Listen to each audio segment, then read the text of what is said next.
Hello बुआ सब, तो कैसे हो आप सभी लोग। उम्मीद करते हैं कि अच्छे होंगे, पढ़ाई लिखाई कर रहे होंगे। देखो बुआ, क्या है कि हम लोगों का जैसा पिछले से क्लास से ही चलते आ रहा है, ऊर्जा यानी कि शक्ति संसाधन।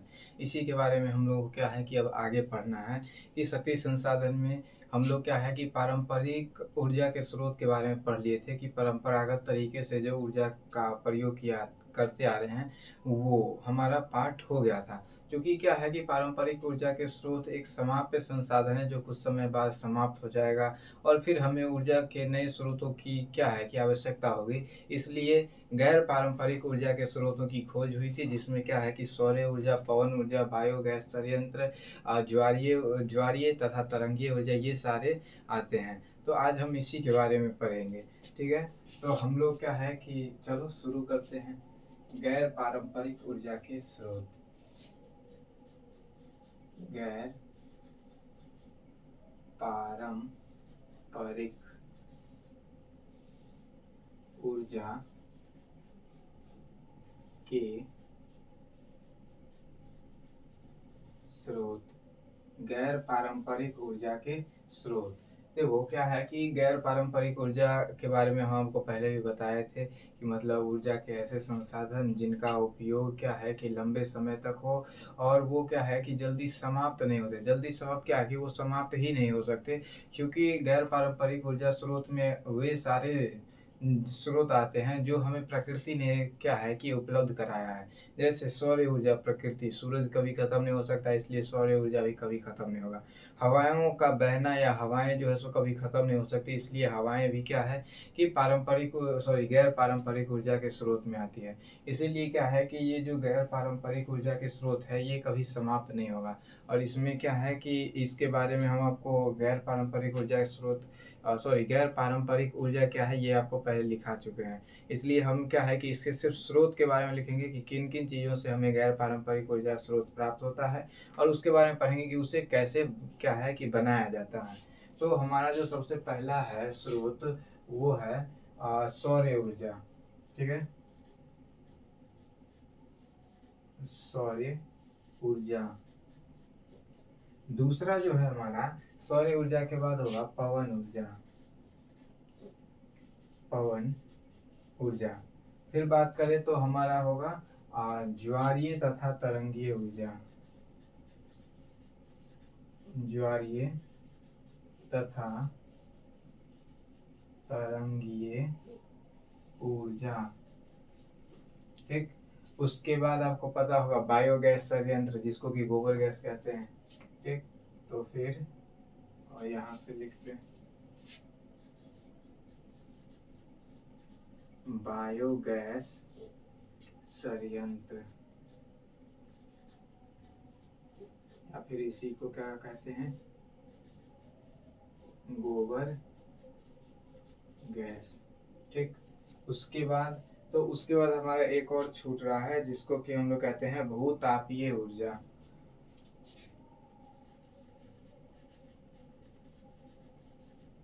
भूतापीय ऊर्जा। ठीक, और इत्यादि।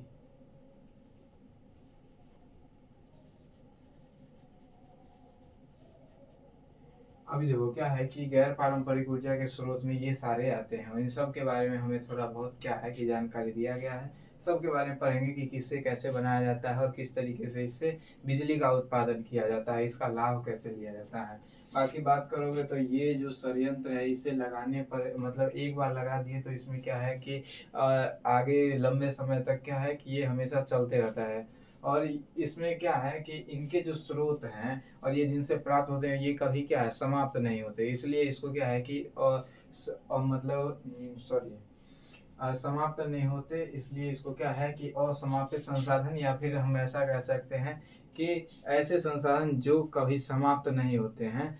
तो इसलिए सॉरी, मैं शब्द नहीं मिला, क्या इसे कहते हैं, ये जो संसाधन क्या है कि नवीकरणीय गैर पारंपरिक स्रोतों से प्राप्त होता है, और ये क्या है, ये कभी समाप्त नहीं होते। चलिए हम लोग क्या है कि डायरेक्ट लिखते हैं इसको। वैसे समाप्त नहीं होते तो असमाप्य या फिर असमाप्य संसाधन कहा जा सकता है। तो ये संसाधन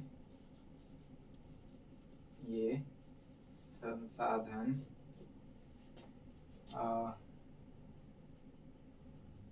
ऐसा डायरेक्ट ही लिखते हैं, कभी समाप्त नहीं होते। ये संसाधन कभी समाप्त नहीं होते हैं। समाप्त नहीं होते हैं, उसके साथ साथ क्या है कि कोई पॉल्यूशन नहीं फैलाता है। जैसे तापीय ऊर्जा में क्या है कि पॉल्यूशन निकलता था, धुआं वगैरह निकलता था, वैसा इसमें कोई दिक्कत नहीं है। इसमें किसी प्रकार का कोई भी क्या है कि पॉल्यूशन प्रदूषण नहीं होता है। अब हमें क्या है कि सबसे पहला पढ़ना है सौर ऊर्जा। ठीक है, हमारा है सौर ऊर्जा।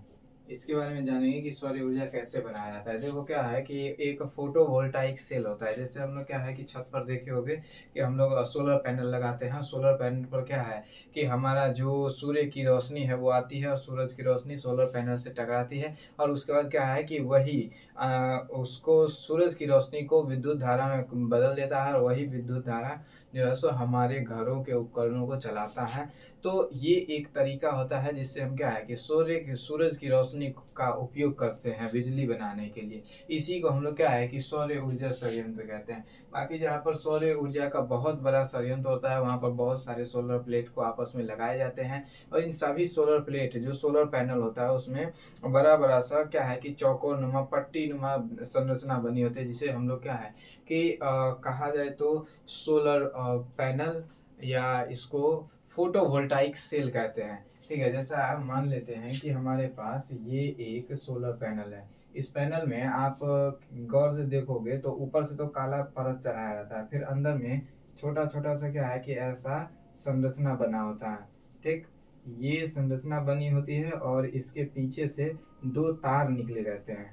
ठीक, ये जो छोटा छोटा संरचना है इसी को हम लोग क्या है फोटोवोल्टाइक सेल कहते हैं। इसी पर जब सूरज की रोशनी पड़ती है तो ये क्या करता है कि अपने अंदर से इलेक्ट्रॉनों को बाहर फेंकता है, और वही इलेक्ट्रॉन क्या है कि इलेक्ट्रॉन जब मूव करता है, तो आप लोग पढ़े होंगे कि जब इलेक्ट्रॉन के मूव यानी कि गति करने को ही हम लोग क्या है विद्युत धारा कहते हैं। और इसी से क्या है कि जब इलेक्ट्रॉन चल देता है तो बिजली बन जाती है।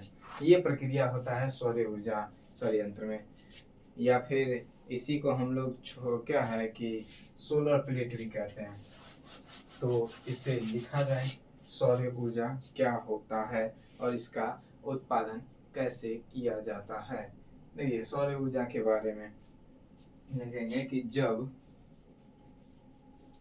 सूर्य की किरणें जब सूर्य की किरणें फोटोवोल्टाइक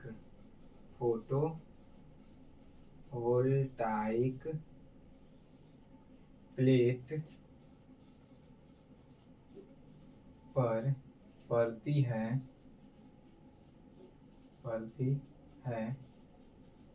तो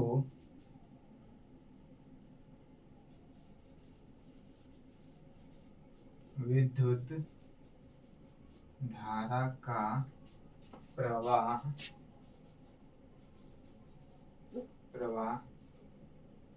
शुरू होता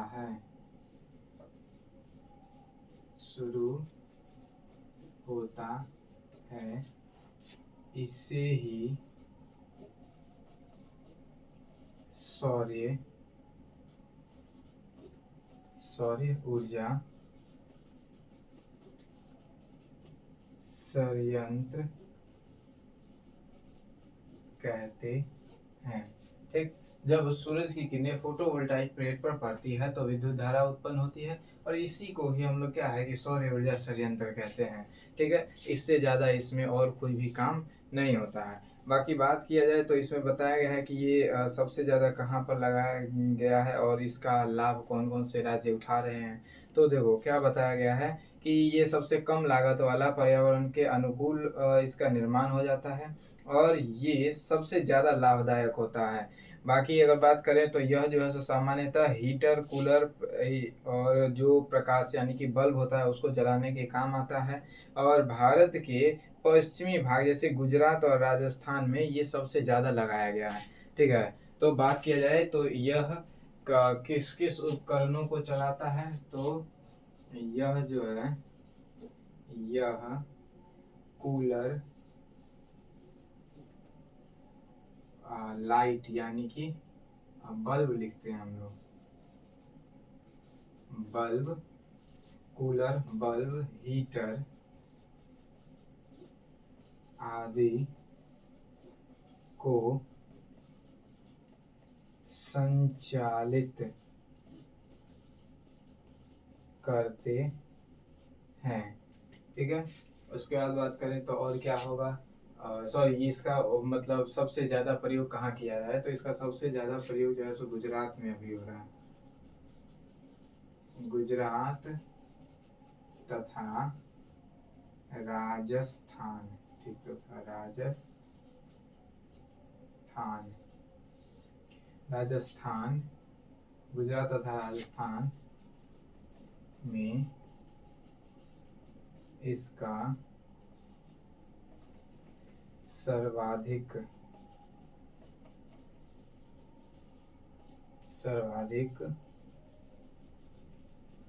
उपयोग हो रहा है। सबसे ज्यादा उपयोग क्या है कि गुजरात और राजस्थान का रहा है, क्योंकि इन दोनों के पास बहुत ज्यादा मात्रा में खाली जगह है, खासकर राजस्थान में, क्योंकि आपको पता है राजस्थान में चारों तरफ बालू ही बालू है। अब जहाँ बालू है वहाँ जल्दी लोग घर बनाते नहीं हैं, तो जो खाली जगह होता है उस खाली जगह पर सोलर प्लेट लगा के और वहाँ से बिजली का उत्पादन बहुत अच्छा तरीके से कर लिया जाता है। इसलिए ये दोनों राज्य सबसे ज्यादा इसका उपयोग कर पा रहे हैं। हम समझते हैं, आप सौर ऊर्जा समझ गए होंगे। उसके बाद हमारा जो है दूसरा वो है पवन ऊर्जा। ठीक है, तो लिखा जाए पवन ऊर्जा के बारे में, दूसरा है हमारा पवन ऊर्जा। बात करें पवन ऊर्जा, तो पवन ऊर्जा के लिए क्या है कि ऐसे क्षेत्र को चुना जाता है जहां पर सबसे ज्यादा तेज हवाओं का क्या है कि बहाव होता है। अगर बात करें तेज हवाओं का बहाव, तो दो जगहों पर सबसे ज्यादा होता है। एक तो पहाड़ी इलाका में ज्यादा हवाएं तेज चलती है, बाकी पहाड़ी इलाका में क्या है कि इस सब संयंत्र को लगाना बहुत मुश्किल है। और दूसरा जो होता है वो समुद्र के किनारे वाले इलाके में हवाओं का बहाव बहुत तेज होता है। इसलिए क्या है कि ज्यादातर देखोगे जो पवन ऊर्जा है या पवन चक्की है वो समुद्र के किनारे बहुत ज्यादा लगाया जाता है। और पवन चक्की की बात करें तो आप सब ने क्या है कि कुछ इस तरीके का देखा होगा, जो एक नीचे पिलर लगा होता है, इस पिलर के ऊपर इस तरीके से तीन ब्लेड लगे होते हैं, और यही क्या है कि घूमता है, और इसी के पीछे बड़ा सा टरबाइन होता है जिससे हमें पवन ऊर्जा प्राप्त होती है। दूसरी बात, जब हवाओं का बहाव बहुत तेज होता है तो इसकी जो ब्लेडें हैं वो क्या है, घूमती है। अब घूमता है तो क्या है कि ऐसा नहीं है कि जैसे हम लोग मोटर ना चाहते हैं उतना स्पीड घूमता है, घूमता तो ये बहुत धीरे है, लेकिन इसके अंदर का मैकेनिज्म ऐसा होता है जो क्या है कि इसे बहुत तेज करता है।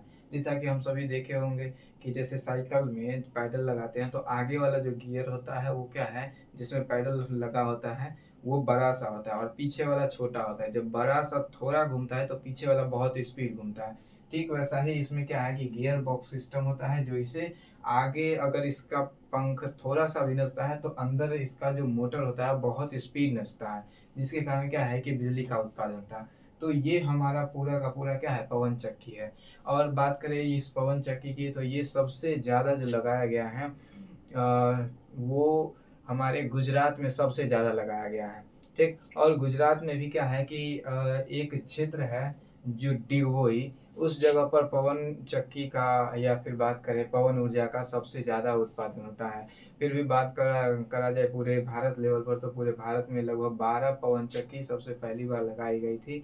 और सबसे ज्यादा अगर उत्पादन करने वाला राज्य जो पवन ऊर्जा उत्पादन करता है वो गुजरात है। तो चलिए पवन ऊर्जा के बारे में लिखा जाए, पवन ऊर्जा क्या है, तो लिखेंगे कि जब हवाओं के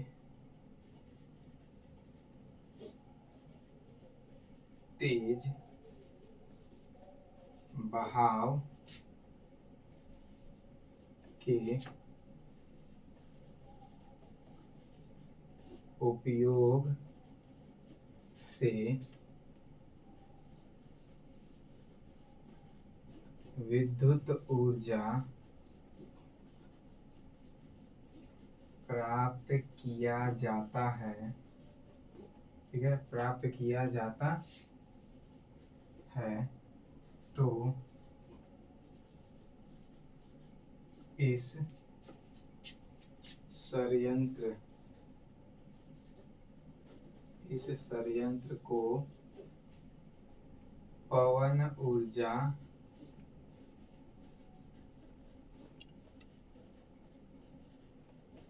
षड्यंत्र कहते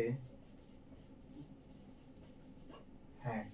यानी कि बात किया जाए कि जो हवाओं के तेज बहाव के कारण जिससे हम ऊर्जा प्राप्त करते हैं, और ये जो ऊर्जा बनाने वाली जो मशीन होती है, षड्यंत्र होता है, उसी को हम लोग पवन ऊर्जा षड्यंत्र कहते हैं। ठीक, भारत में सबसे ज्यादा पवन ऊर्जा कहाँ बनाया जाता है? तो गुजरात में। लिखेंगे कि भारत में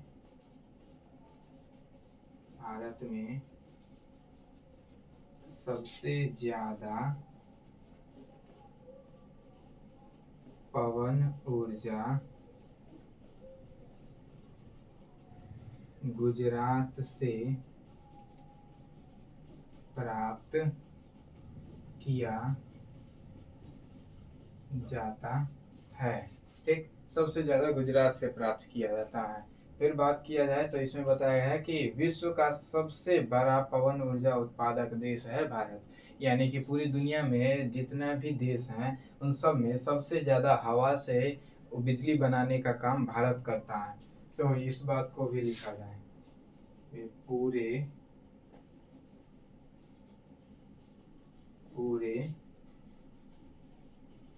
विश्व का सबसे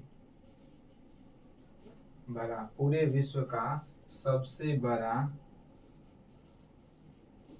पवन ऊर्जा उत्पादक देश भारत है। पूरे विश्व का सबसे बड़ा पवन ऊर्जा उत्पादक देश कौन है? भारत है। फिर आगे बात किया जाए तो देखो, जैसा कि इसमें बताया है कि भारत में पवन ऊर्जा विकास के लिए बहुत बड़ी बड़ी क्या है, महत्वाकांक्षी योजनाएं बनाई गई थी, जिसके अंतर्गत 300 वायु चालित टरबाइन को विशेषतया सागर तटीय क्षेत्रों में 12 अनुकूल स्थानों पर स्थापित किया गया था।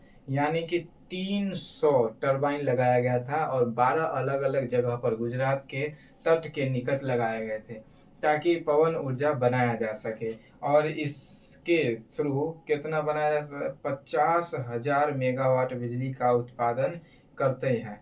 ठीक है, 50,000। बाकी बताया गया है कि 2006 तक यह 5,340 मेगावाट विद्युत का उत्पादन करने लग गया था, लेकिन फिर भी जो इसका मतलब औसत उत्पादन क्षमता है वो 50,000 मेगावाट बिजली का ही है। तो हम इसी को लिखेंगे। सबसे पहली बात तो लिखेंगे कि सबसे पहली बार जब इसका शुरुआत हुआ था तो कितना टरबाइन लगाया गया था। तो क्या लिखा जाए? हाँ, सर्वप्रथम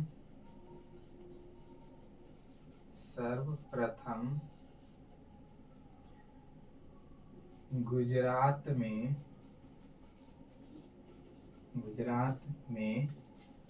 300 टरबाइन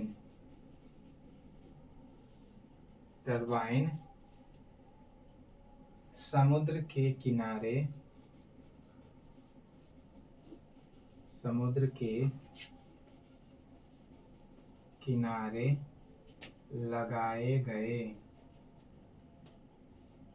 लगाए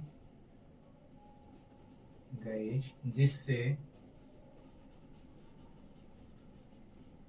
जिससे पवन ऊर्जा प्राप्त 300 टरबाइन समुद्र के किनारे लगाए गए। 300 टरबाइन समुद्र के किनारे 12 स्थानों पर लगाए गए थे ना। लाइन हमारा खराब हो गया, ठीक है, इसको थोड़ा सा मिटाएंगे। समुद्र के किनारे 12 अलग अलग स्थानों पर लगाए गए, तभी हमारा लाइन एक ही लाइन में पूरा हो जाएगा। ठीक है, समुद्र के किनारे 12 अलग अलग स्थानों पर लगाए गए। ठीक है, अलग अलग स्थानों पर लगाए गए। ठीक। बाकी आज भी इसका क्या है कि चल रहा है, इसमें बढ़ोतरी होगा तो फिर आ जाएगा, हमें आपको भी पता चल जाएगा। बाकी बात किया जाए तो इसकी जो टोटल उत्पादन क्षमता है वो 50,000 मेगावाट है। इसकी उत्पादन क्षमता 50,000 मेगावाट है। ठीक है, ये 50,000 मेगावाट बिजली का उत्पादन करता है। बात करें इससे लाभान्वित राज्य, तो लाभान्वित राज्य में हमारा क्या है कि तमिलनाडु है, राजस्थान है, गुजरात है और महाराष्ट्र है। ये सब इससे क्या है कि पवन ऊर्जा का निर्माण भी करते हैं और उपयोग भी करते हैं। बाकी अगर बात करोगे तो दूसरा जो सबसे बड़ा है वो है तमिलनाडु और तूतीकोरिन में, और पहला जो है वो गुजरात के कच्छ में लांबा का पवन ऊर्जा संयंत्र एशिया का सबसे बड़ा है। अपने देश का तो था ही, एशिया का भी सबसे बड़ा है। और हमने पहले ही लिखा था, बताए थे कि आपको क्या है कि इस भारत में सबसे बड़ा जो ऊर्जा संयंत्र है गुजरात में है।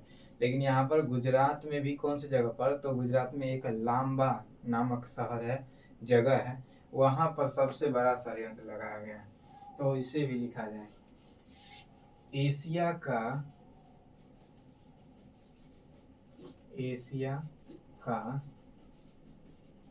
सबसे बड़ा पवन ऊर्जा संयंत्र गुजरात के लांबा में स्थित है। फिर बात किया जाए अगले पॉइंट का, तो दूसरा जो सबसे बड़ा संयंत्र है वो तमिलनाडु में लगाया गया है। और तमिलनाडु में भी कहाँ पर, तो तूतीकोरिन नामक जगह है वहां पर। तो दूसरा सबसे बड़ा पवन ऊर्जा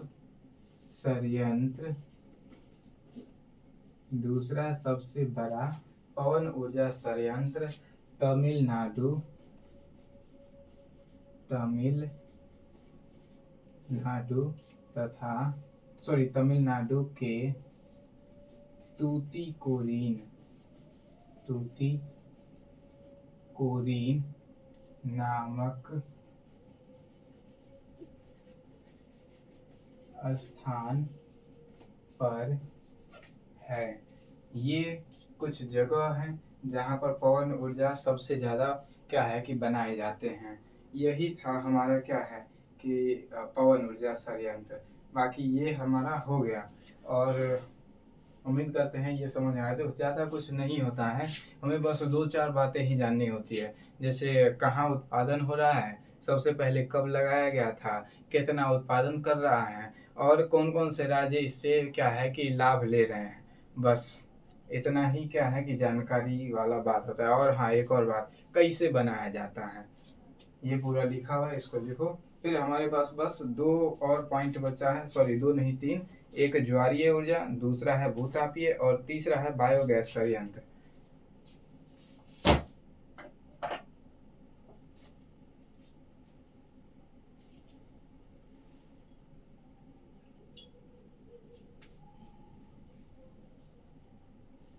ऊपर वाला मिटाते हैं।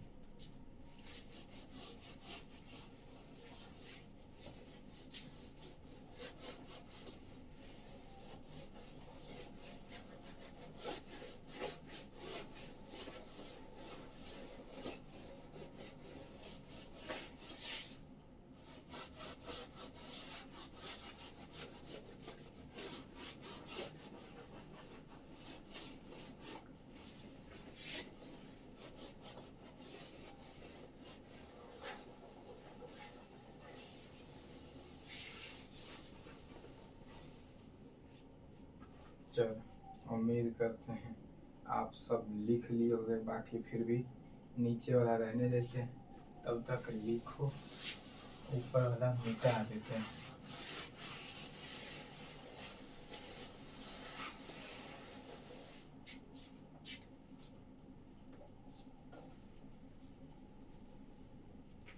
देखो हमारा जो तीसरा है वो है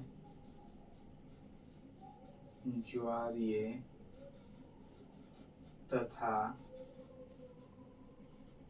तरंगीय ऊर्जा। ज्वारीय तथा तरंगीय ऊर्जा। अभी बात करोगे कि ज्वारीय ऊर्जा मतलब क्या होता है या तरंगीय ऊर्जा, तो हम सबको पता है कि हमारा जो नदी होती है, ठीक है, नदी है या फिर जो समुद्र होता है, जैसे मान लेते हैं समुद्र का किनारा है और इधर क्या है कि पूरा का पूरा पानी है। अब इसमें क्या होता है आपको पता है कि जो लहरें होती है वो आती रहती है जाती रहती है, आती रहती है जाती रहती है, होता है। अब एक ऐसा षड्यंत्र लगाना, एक ऐसा मतलब मशीन लगाना जिससे क्या हो कि ये जो लहरों का प्रवाह है इस प्रवाह से विद्युत बनाया जा सके, ठीक। तो इसी को हम लोग क्या बोलते हैं, ज्वारीय या तरंगीय ऊर्जा षड्यंत्र बोलते हैं, ठीक है। अब ये होता कैसे है, जैसे मान लेते हैं कि ऊपर में कभी देखे हो मछली उछली पकड़ने वाले को जो क्या करता है, बंसी ऐसे लगाता है और उसके ऊपर में एक छोटा सा लकड़ी का या फिर फोम का धागा लगा के और फिर उसको पकड़ता है। फोम का धागा ऊपर में ही तैरते रहता है और नीचे क्या है कि वो बंसी लटका रहता है। ठीक वैसा ही क्या है कि ये भी होता है। इसमें क्या है कि एक बड़ा सा लकड़ी का या फिर एक छोटा सा टुकड़ा होता है, इसको पानी के ऊपर ऐसा बनाया जाता है कि ये पानी के ऊपर ही सतह पर होता है और पानी के नीचे जमीन में छोटे छोटे से मोटर लगे होते हैं जो, ठीक है। और इसी मोटर से क्या है कि ये ऐसे कनेक्ट रहता है धागों से। अब दोनों तरफ से कनेक्ट होता है, ठीक है, दोनों तरफ से। अब होता क्या है कि जब मान लेते हैं कि ये पानी के सतह पर है, ठीक है, सतह पर है। अब होगा क्या कि जब पानी की लहर आएगी, जब पानी का लहर आएगा तो ये इसको इधर धक्का देगा, धक्का देगा तो क्या है कि ये यहाँ का जो मोटर है, चूंकि धागा से बंधा है तो मोटर भी क्या है घूमेगा और फिर जब उधर से लहर वापस आएगा तो फिर इसको इधर पीछे खींचेगा तो फिर यहाँ वाला मोटर घूमेगा। तो ये प्रक्रिया हमेशा चलती रहती है और इसी से जो बिजली तैयार होता है इसी को हम लोग क्या है कि ज्वारीय तथा तरंगीय ऊर्जा कहते हैं। उम्मीद करते हैं कि समझ में आया होगा। तो ज्यादा नहीं बड़ा है, छोटा सा ही है, तो इसको भी क्या है खत्म कर दिया जाए लिख के। चलो देखते हैं कि ये क्या है।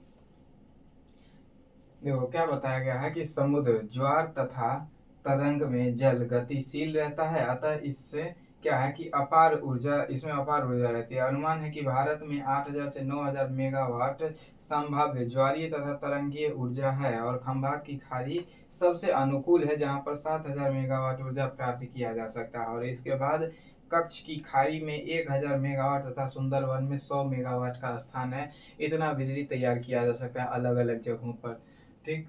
तो हम ज्वारीय या तरंगीय ऊर्जा किसको कहेंगे, चलिए लिखते हैं। जब समुद्र तथा नदियों के जलधारा जलधारा के प्रवाह से विद्युत उत्पन्न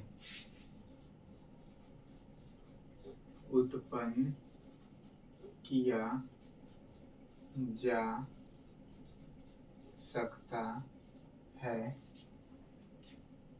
सॉरी क्या लिखे, जब समुद्र तथा नदियों के जलधारा से विद्युत उत्पन्न किया जा सकता नहीं, किया जाता है, ठीक है। ये गलत है, पता नहीं क्या होता है, दिमाग कहीं से कहीं जाते रहता है।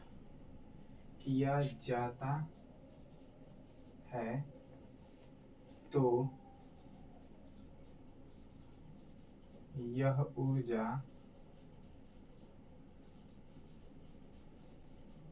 ज्वारीय या तरंगीय ऊर्जा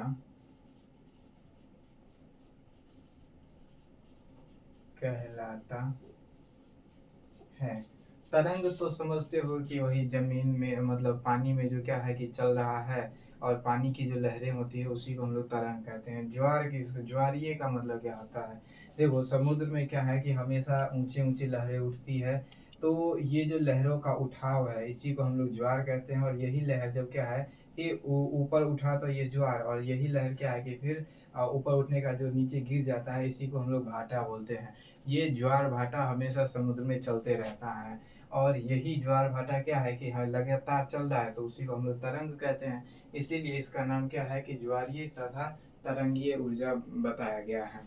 ठीक, तो हमने जाना कि ये जो ज्वारीय तथा तरंगीय ऊर्जा है ये नदी या फिर समुद्र की जो जल प्रवाह होती है उससे बनाया जाता है। अब बात करेंगे कि कहाँ कहाँ और कितना कितना उत्पादन क्षमता है। ठीक, तो सबसे पहला तो हमें बताया गया है कि ज्वारीय तथा तरंगीय ऊर्जा भारत में जो इसका अनुमान है 8,000 से 9,000 मेगावाट संभावित है कि इतना हो सकता है। ठीक है, तो भारत में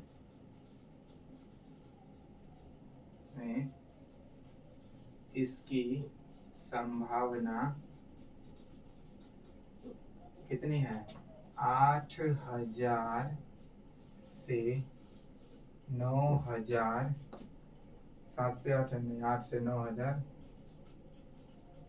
मेगावाट की है। मतलब इतना उत्पादन किया जा सकता है अगर इसे लगाया गया तो। फिर बात करा जाए बंगाल में, सॉरी बंगाल नहीं, बंगाल की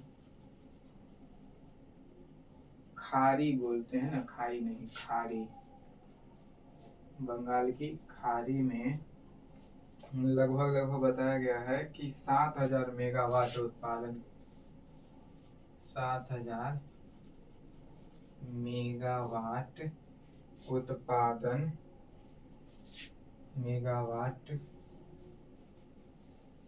उत्पादन प्राप्त किया जा सकता है।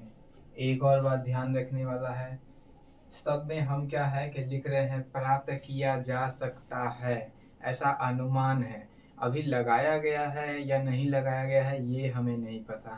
ठीक है, और आपका किताब को भी नहीं पता है क्योंकि इसने नहीं लिखा है। तो हम इस बात को यही मान के चलेंगे कि मतलब ऐसा संभावना है कि लगाया गया तो इतना बिजली का उत्पादन हो सकता है। समझ में आ रहा है? चलो, फिर ये हो गया बंगाल की खाड़ी के बारे में। आगे बात करें तो हमारा दिया है कच्छ की खाड़ी। ठीक है, कच्छ की खाड़ी में 1,000 मेगावाट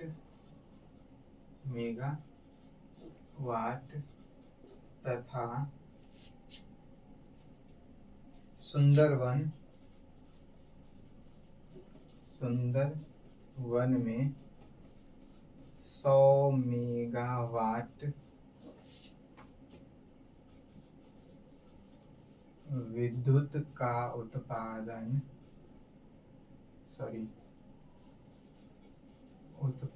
किया जा सकता है।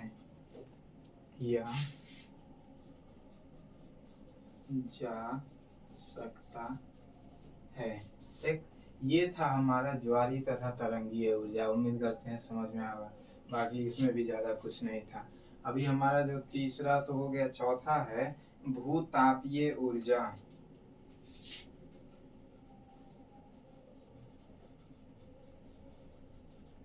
भूतापीय ऊर्जा, ये क्या होता है भूतापीय ऊर्जा? अभी देखो भूतापीय ऊर्जा के बारे में बात करें, 1 मिनट रुको। भूतापीय ऊर्जा क्या होता है? देखो ऐसे तो हम सबको पता है कि भूमि में क्या है, भूमि के नीचे बहुत सारे ऐसे बात करें जैसे हमें पता हम लोग भूमि के बारे में पढ़े हैं, तो ऊपर का प्लेट आपका क्या है कि पूरी की पूरी जो धरती है वो 3 भागों में विभाजित होती है, जिसको हम लोग क्लास 6 में पढ़े होंगे, अप्रोक्स याद होगा आप लोगों को। तो सियाल, सीमा और नीफे, जिसमें सियाल में सबसे ऊपर का भाग होता है क्रस्ट, जो कि पहले से क्या है कि बहुत ही लगभग 11 किलोमीटर चौड़ा होता है। फिर जैसे जैसे अंदर जाते हैं वैसे वैसे क्या है, तापमान भी बढ़ता जाता है और गर्मी भी बढ़ती जाती है। और सबसे अंदर वाला जो होता है वो क्या है कि पिघली हुई अवस्था में पाई जाती है, जिसे कि हम लोग लावा कहते हैं। और यही लावा क्या है कि धरती पर किसी किसी जगह पर क्या है कि ऐसे ज्वालामुखी के रूप में उपलब्ध होता है।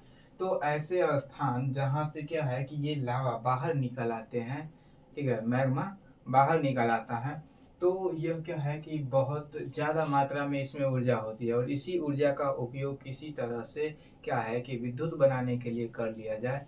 तो ऐसे ही उद्योग या ऐसे ही षड्यंत्र को हम लोग भूतापीय ऊर्जा षड्यंत्र कहते हैं। उम्मीद करते हैं समझ में आया होगा।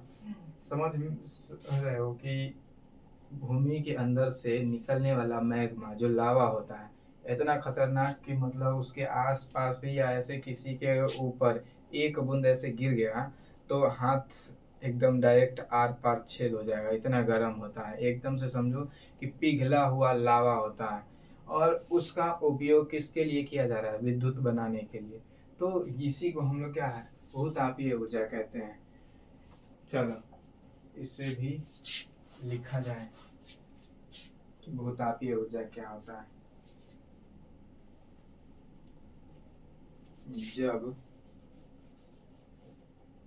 जब सॉरी क्या दिया है, जब ऊर्जा पृथ्वी के उच्च ताप से प्राप्त किया जाता है, या जब भूगर्भ से मैग्मा निकलता है, जब भूमि से निकलने वाले मैग्मा के प्रयोग से विद्युत उत्पादन किया जाता है, विद्युत उत्पादन किया जाता है, तो इस ऊर्जा को भूतापीय ऊर्जा कहते हैं। भूतापीय ऊर्जा कहते हैं। समझ गए, ये था हमारा भूतापीय ऊर्जा। बाकी बात करोगे कि मतलब ये कहाँ पर इसका सबसे ज़्यादा उत्पादन होता है, या ये सबसे ज़्यादा जो है सो हमारे देश में कहाँ पर भूतापीय ऊर्जा का निर्माण किया जाता है, तो यहाँ पर जैसा बताया है कि हिमाचल प्रदेश के मणिकरण में भूतापीय ऊर्जा संयंत्र स्थापित है, और दूसरा लद्दाख के दुर्गा घाट में। ठीक है, तो दोनों का नाम लिखेंगे, सॉरी लिखने के लिए जगह नहीं तो हम पहले मिटाएंगे।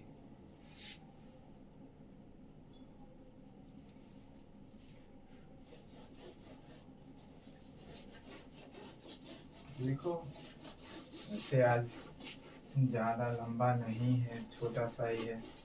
बाकी ऊर्जा संरक्षण हम लोग दूसरे क्लास में देखेंगे।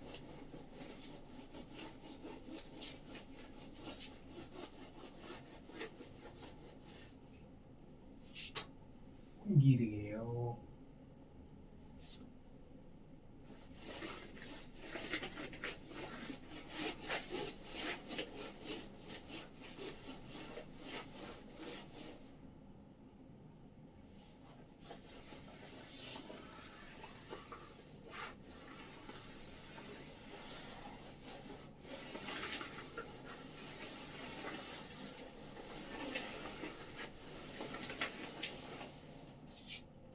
चलो,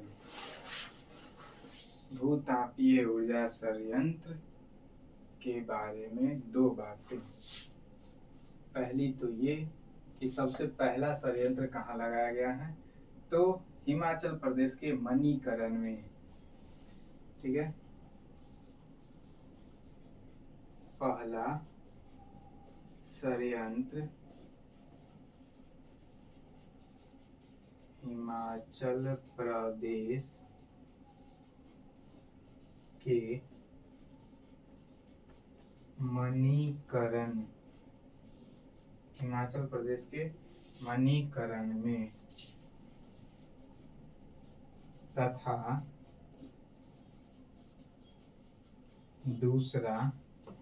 दूसरा लद्दाख के दुर्गा घाट में, लद्दाख ख लिखा जाता है ना, लद्दाख के दुर्गा घाट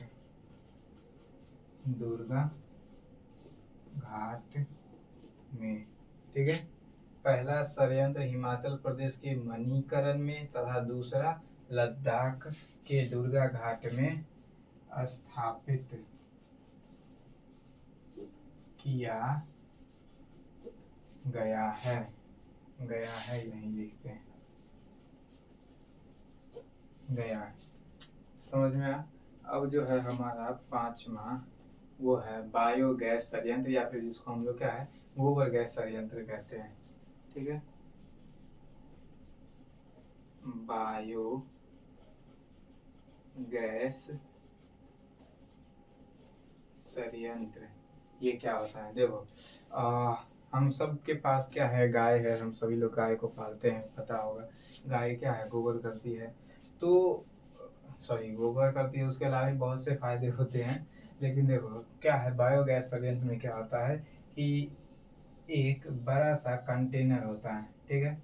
इस कंटेनर में ऊपर से बंद होता है इसका ढक्कन। इस कंटेनर में क्या है कि छोटे छोटे पंखे लगे होते हैं, जिसको जैसा कि आप देखे होंगे मिक्सर ग्राइंडर वगैरह होता है उसमें जैसा लगाता है, ठीक वैसा ही इसमें क्या है कि एक साइड से और ऊपर से ये ऐसे पैक होता है, और इसको साइड से ऐसे क्या है बनाया रहता है, जिसमें क्या है कि लोग गोबर बाहर से या तो घुल के डालते हैं, बाल्टी उल्टी में क्या है कि मिला के डाल दिए, या फिर ऐसे ही डाल देते हैं। और उसमें क्या है कि जब इस मशीन को चलाया जाता है तो गोबर को मिक्स किया जाता है, मिक्स करने के बाद 2 4 5 घंटे ऐसे ही छोड़ देते हैं, तो वह गोबर क्या करता है कि उसमें से कई प्रकार के गैस निकलते हैं, जिसमें से मीथेन नामक एक गैस निकलता है, जो मतलब क्या है कि बहुत ज़्यादा फ्लेमेबल होता है। फ्लेमेबल कहने का मतलब हुआ कि जो आग जल्दी पकड़ता है, ठीक है।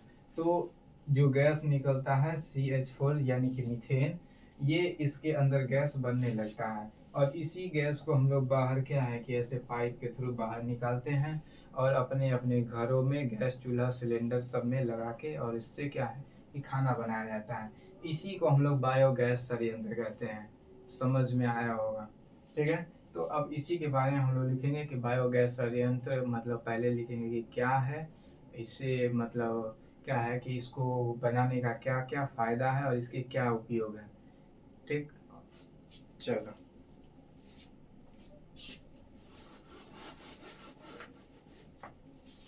बायोगैस संयंत्र लिखेंगे कि जब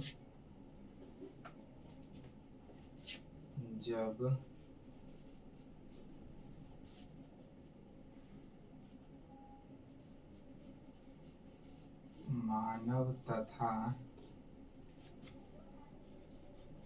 जानवरों के अपशिष्ट से, ठीक है, मानव तथा जानवरों के अपशिष्ट से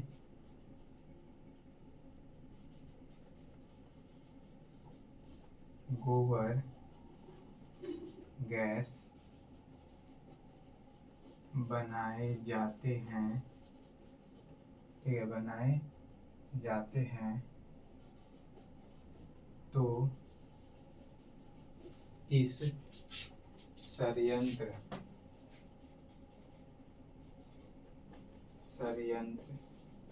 को बायोगैस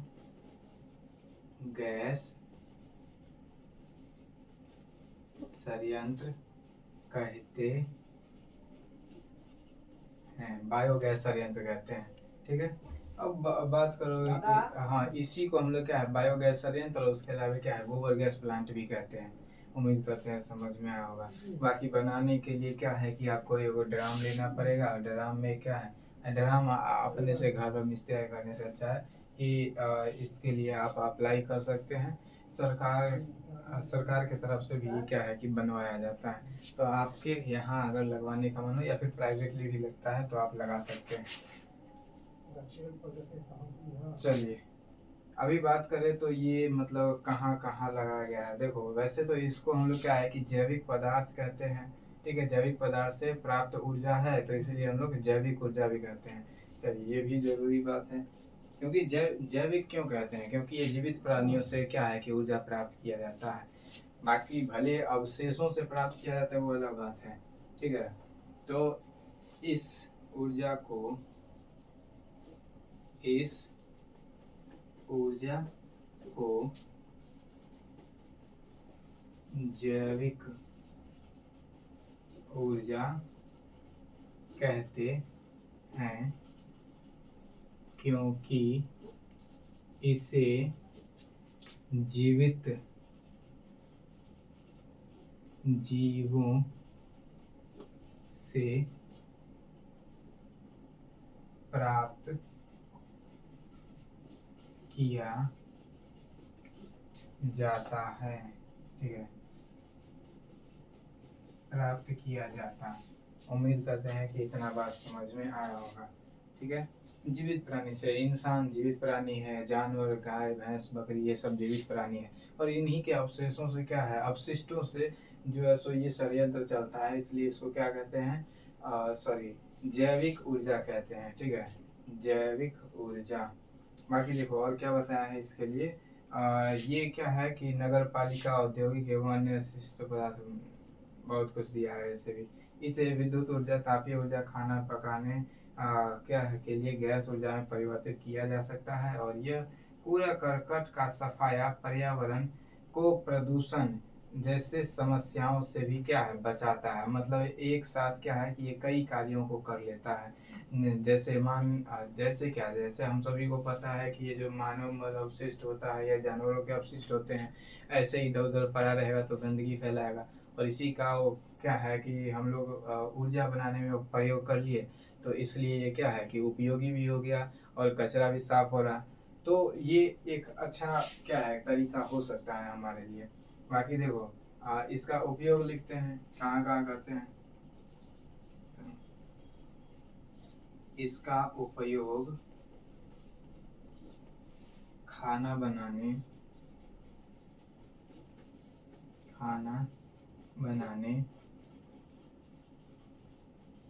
विद्युत उत्पादन। ठीक है, खाना बनाने के लिए करते हैं, विद्युत उत्पादन के लिए करते हैं। और क्या लिखा है, ताप